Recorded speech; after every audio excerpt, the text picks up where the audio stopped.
سپہر کے 3 بجے ہیں۔ السلام علیکم، یہ ریڈیو پاکستان ہے۔ عرفانہ شاہین سے خبریں سنیے۔ حسب معمول پہلے اہم خبروں کا خلاصہ۔ وزیر اعظم نے ایک کمیٹی تشکیل دی ہے جو ملک کے مختلف حصوں میں مانسون بارشوں اور سیلاب سے ہونے والے نقصانات کا تخمینہ لگائے گی۔ پاک فوج، بحریہ اور ایف سی کے اہلکار پنجاب، سندھ اور بلوچستان میں سیلاب سے متاثرہ علاقوں میں امداد اور بچاؤ کی کوششوں میں سول انتظامیہ کی مدد کر رہے ہیں۔ وزیر اطلاعات نے ذرائع ابلاغ، سول سوسائٹی اور نوجوانوں سمیت تمام فریقوں پر زور دیا ہے کہ وہ پائیدار ترقیاتی اہداف کے لیے مل کر کام کریں۔ صدر نے یرکان سے آگاہی کے عالمی دن کے موقع پر تمام مراکز صحت میں خطرات سے نمٹنے اور متعدی امراض پر قابو پانے پر زور دیا ہے۔ پاکستان نے 44ویں شطرنج اولمپیاڈ کو سیاسی رنگ دینے کی بھارتی کوششوں کی سخت مذمت کی ہے، جو آج چنئی میں شروع ہوں گے۔ اور آج گال میں دوسرے کرکٹ ٹیسٹ میں سری لنکا نے پاکستان کو 246 رن سے ہرا کر 2 میچوں کی سیریز 1-1 سے برابر کر دی۔ خبریں تفصیل کے ساتھ۔ وزیر اعظم شہباز شریف نے ملک کے مختلف حصوں میں مانسون کی بارشوں اور سیلابوں سے ہونے والے نقصانات کا تخمینہ لگانے کے لیے ایک کمیٹی تشکیل دی ہے۔ آج اسلام آباد میں ایک اجلاس کی صدارت کرتے ہوئے انہوں نے کہا کہ وفاقی وزراء پر مشتمل کمیٹی آئندہ 4 دن میں تمام متاثرہ علاقوں کا دورہ کرے گی۔ وزیر اعظم نے کہا کہ آئندہ ماہ کی 4 تاریخ تک کمیٹی کی سفارشات کی روشنی میں مختصر، وسط اور طویل مدتی منصوبے وضع کیے جائیں گے۔ شہباز شریف نے زخمیوں کے لیے مالی امداد 50,000 روپے سے بڑھا کر 2 لاکھ روپے کرنے کا اعلان کیا۔ انہوں نے کچے اور پکے مکانوں کے لیے الگ الگ مالی امداد کی بجائے تمام متاثرہ گھروں کے لیے مساوی امداد فراہم کرنے کی بھی ہدایت کی۔ انہوں نے کہا کہ جزوی طور پر متاثر ہونے والے گھروں کے لیے امداد 50,000 روپے سے بڑھا کر 2,50,000 روپے، جبکہ مکمل طور پر تباہ حال گھروں کے لیے مالی امداد 50,000 روپے سے بڑھا کر 5 لاکھ روپے کی جائے گی۔ وزیر اعظم نے کہا کہ وفاقی حکومت اس قدرتی آفات سے نمٹنے کے لیے صوبائی حکومتوں سے مکمل تعاون کرے گی۔ وزیر اعظم نے متعلقہ وزارتوں اور محکموں کو عالمی امدادی اداروں کے ساتھ رابطہ کر کے مالیاتی امداد یقینی بنانے کے لیے کوششیں تیز کرنے کی بھی ہدایت کی۔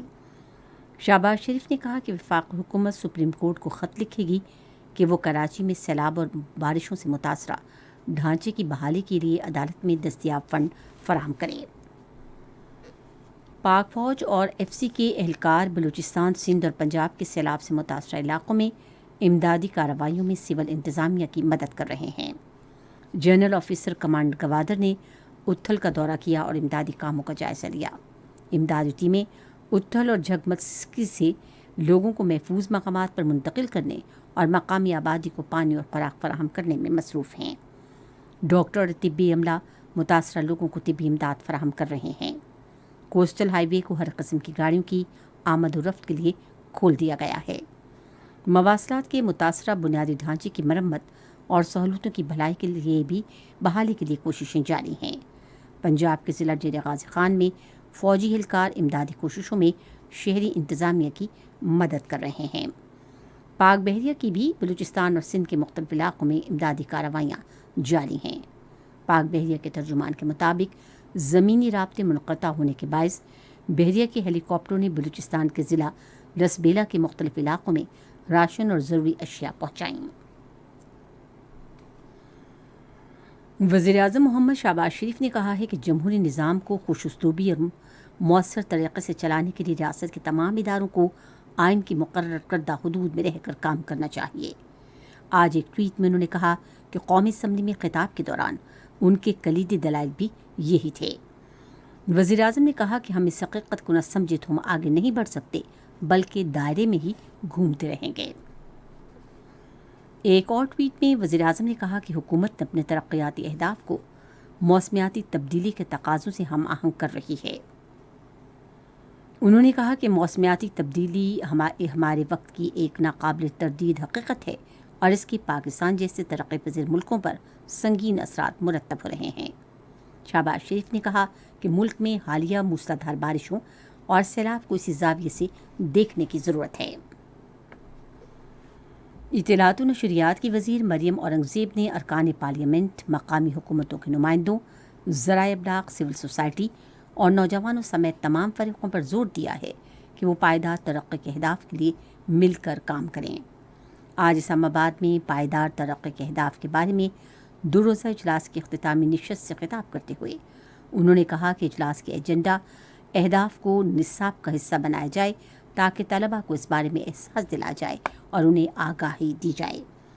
مریم اورنگزیب نے کہا کہ موسمیاتی تبدیلی ان اہداف کا لازمی حصہ ہے اور پاکستان اس سلسلے میں بری طرح متاثر ہوا ہے اور شدید بارشوں اور سیلاب کے تناظر میں آبی ذخائر کو بہتر بنایا جائے۔ یہ خبریں آپ ریڈیو پاکستان سے سن رہے ہیں۔ صدر مملکت ڈاکٹر عارف علوی نے تمام فریقوں پر زور دیا ہے کہ وہ عوام میں یرکان کی بروقت تشخیص کی اہمیت کے بارے میں آگاہی پیدا کریں اور ملک سے اس مرض کے خاتمے کے لیے مل کر کام کریں۔ یرکان کے عالمی دن کے موقع پر آج جو منایا جا رہا ہے، انہوں نے اپنے پیغام میں تمام ہسپتالوں میں محفوظ انتقال خون، آٹو ڈسیبل سرنجوں کے استعمال اور متعدی امراض پر قابو پانے کے اقدامات یقینی بناتے ہوئے تمام خطرات سے نمٹنے پر زور دیا۔ وزیر اعظم کے اسٹریٹجک ریفارمز کے سربراہ سلیمان صوفی نے کہا ہے کہ پاکستان جدید ٹیکنالوجی کے بروئے کار لا کر معیشت میں کرنسی نوٹوں کا استعمال ختم کرنے کی طرف بڑھ رہا ہے، جس کا مقصد تاجروں، سرمایہ کاروں اور نئے کاروباری افراد کو زیادہ سے زیادہ سہولت فراہم کرنا ہے۔ واشنگٹن میں پاکستان کے سفارت خانے میں ٹیکنالوجی کے شعبے میں کاروبار کرنے والے پاکستانی نژاد امریکی شہریوں کے ساتھ آن لائن اجلاس میں انہوں نے کہا کہ حکومت سرمایہ کاروں اور کاروباری شخصیات کی راہ میں حائل رکاوٹیں دور کرنے کے لیے متعدد اصلاحات کر رہی ہے۔ سلیمان صوفی نے کہا کہ وزیر اعظم نے تمام حکومتی ادائیگیوں آن لائن کرنے کی منظوری بھی دی ہے، جس سے مالیاتی امور سے متعلق ٹیکنالوجی کمپنیوں کے لیے بڑے مواقع پیدا ہوں گے۔ پاکستان نے 44ویں شطرنج اولمپیاڈ کو سیاسی رنگ دینے کی بھارتی کوششوں کی سخت مذمت کی ہے، جو آج چنئی میں شروع ہوں گے۔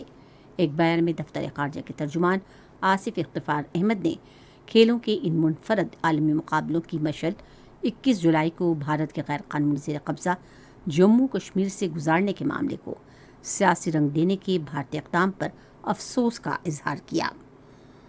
انہوں نے کہا کہ بھارت نے دھوکہ دہی کا ارتکاب کیا ہے، جو کسی بھی صورتحال میں عالمی برادری کے لیے قابل قبول نہیں ہو سکتا۔ ترجمان نے مزید کہا کہ بھارت کو یہ جان لینا چاہیے کہ اس طرح کی اشتعال انگیز اور ناقابل دفاع کارروائیوں کے ذریعے وہ غیر قانونی زیر قبضہ جموں و کشمیر پر 7 دہائیوں سے زائد عرصے سے جاری غیر منصفانہ، غیر قانونی اور ظالمانہ قبضے کے جائز ہونے کا دعویٰ نہیں کر سکتا۔ انہوں نے کہا کہ پاکستان نے احتجاجاً اس 44ویں شطرنج اولمپیاڈ میں شرکت نہ کرنے کا فیصلہ کیا ہے اور یہ معاملہ اعلیٰ ترین سطح پر شطرنج کی عالمی فیڈریشن کے سامنے اٹھایا جائے گا۔ آج گال میں سری لنکا نے پاکستان کو دوسرے کرکٹ ٹیسٹ میچ میں 246 رن سے ہرا کر 2 میچوں کی سیریز 1-1 سے برابر کر دی۔ پاکستان کی پوری ٹیم 508 رنز کے اہداف کے حصول میں اپنی دوسری اننگز میں 261 رنز بنا کر آؤٹ ہو گئی۔ بابر اعظم نے 81 جبکہ امام الحق نے 49 رنز بنائے۔ پرہاتا جے سوریہ نے 5 وکٹیں حاصل کیں۔ سکور کچھ اس طرح سے رہا کہ سری لنکا 378 رنز اور 360 رنز 8 کھلاڑی آؤٹ پر اننگز ختم کرنے کا اعلان، پاکستان 231 اور 261 رنز۔ پاکستان کے 75ویں یوم آزادی کی تقریبات کے سلسلے میں ایک شاندار افتتاحی تقریب آج شام ڈی چوک اسلام آباد میں ہوگی۔ اطلاعات و نشریات کی وزارت اور کیپٹل ڈیولپمنٹ اتھارٹی نے تقریب کا اہتمام کیا ہے، جس میں لیزر لائٹ شو، آتش بازی کا مظاہرہ بھی کیا جائے گا۔ موسیقار ساحر علی بگا، ملکو، حمیرہ ارشد، سونیا عظیم، محمد علی اور شان خان اس موقع پر اپنے فن کا مظاہرہ کریں گے۔ افتتاحی تقریب صوبائی دارالحکومت میں بھی بڑی سکرینز پر دکھائی جائے گی۔ ریڈیو پاکستان آج تیسرے پہر 4:05 پر اپنے قومی پروگرام میں یرکان کی بیماری سے آگاہی اور روک تھام کے عالمی دن کے سلسلے میں ایک مذاکرہ نشر کرے گا۔ محکمہ موسمیات کی پیشگوئی کے مطابق آئندہ 12 گھنٹے کے دوران پنجاب، اسلام آباد، خیبر پختونخوا، شمال مشرقی بلوچستان، کشمیر اور گلگت بلتستان میں تیز ہواؤں اور گرج چمک کے ساتھ مزید بارش کا امکان ہے۔ اس دوران کشمیر، بالائی پنجاب، اسلام آباد، بالائی خیبر پختونخوا اور شمال مشرقی بلوچستان میں چند مقامات پر موسلادھار بارش بھی متوقع ہے۔ آج کا درجہ حرارت کچھ بڑے شہروں کا اس طرح سے ریکارڈ کیا گیا کہ اسلام آباد، پشاور اور Quetta 29 degree centigrade, Lahore 30، Karachi 31، Gilgit 36، Murree 19، Muzaffarabad 28 degree centi grade. محکمہ موسمیات کی پیشگوئی کے مطابق بھارت کے غیر قانونی زیر قبضہ جموں و کشمیر میں سری نگر، لیہ، پلوامہ، شوپیاں، جموں، اننت ناگ اور بارہمولہ میں مطلع ابر آلود رہنے اور گرج چمک کے ساتھ موسلادھار بارش کا امکان ہے۔ آج ریکارڈ کیا گیا درجہ حرارت پلوامہ اور بارہمولہ میں 25 degree centi grade, Anant Nag اور شوپیاں 23، جموں 27 اور لیہ میں 17 ڈگری سینٹی گریڈ۔ خبریں ختم ہوئیں۔ مزید خبروں اور تجزیوں کے لیے ہماری ویب سائٹ ہے radio.gv.pk اور فیس بک کے link radio Pakistan news official پر آپ ہماری ان خبروں کی براہ راست ویڈیو اسٹریمنگ بھی ملاحظہ کر سکتے ہیں۔